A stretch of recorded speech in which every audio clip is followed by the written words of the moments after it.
guys, we got this. Let's go. Gun wide trip sweep. Pros X go. On one. Ready? Right.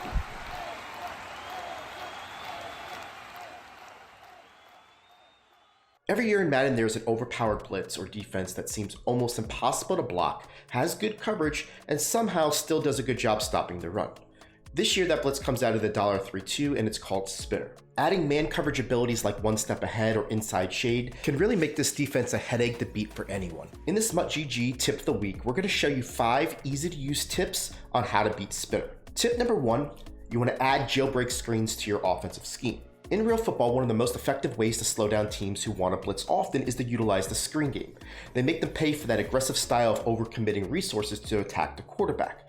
That concept can be carried over best in Madden with jailbreak screens. They are very quick hitting in design, which allows the initial rushers to come in untouched while at the same time setting up a wall of blockers to give you that numbers advantage that you want at that second level. You'll find jailbreak screens in almost every playbook. You're often going to be found in formations that utilize 2 wide receivers to one side of the field opposite of the tight end.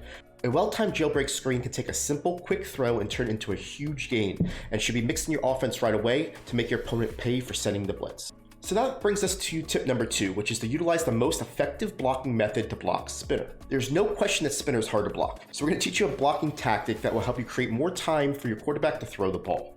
When you max protect before you motion, it allows for players to keep their blocking assignments in positions on the field that they're not normally able to do so. This method will use a concept of attacking the slot cornerbacks at the line of scrimmage to get instant blocks, which in turn sets the rest of the line for better targeting on the remaining blitzers. To achieve this, you want to follow this 3-step process. The first is to max protect. You do this by pressing the left bumper to pull up the pass protection menu, then simply push the right stick in an upward direction. Second, you want to pick a player to motion in order to keep a blocking assignment on the line of scrimmage near one of the slot cornerbacks. So the last step is to ID the mic on the slot cornerback that is opposite of the player that you intend to block.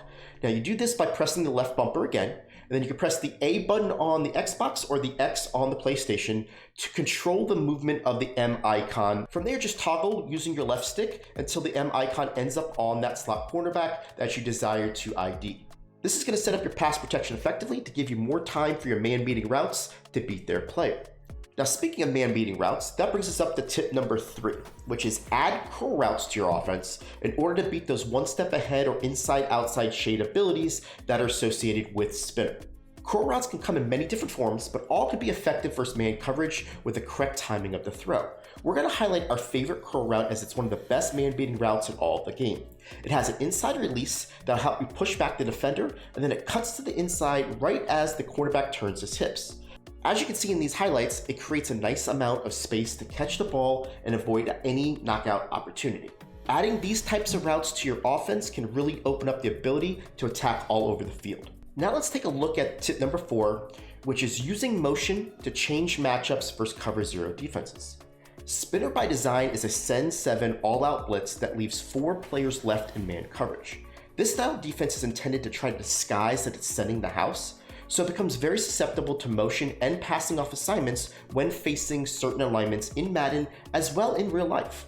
The best formations to use when trying to put this style of defense in conflict is those that start off with 2 receiving threats on each side of the ball. By motioning any player across the formation to create a side that has 3 receiving threats now, any all-out blitz like Spinner will reassign responsibilities to always cover the outside 2 threats first. What this does is it leaves the most inside player to be covered by either the far safety that's in no spot to cover him, or not be covered at all, as the original intent of the play is to send 7 and not have anyone else in coverage responsibility. So when you incorporate these types of motions, you're going to create easy throws to that inside target, or it's going to force your opponent to have to cover that player itself.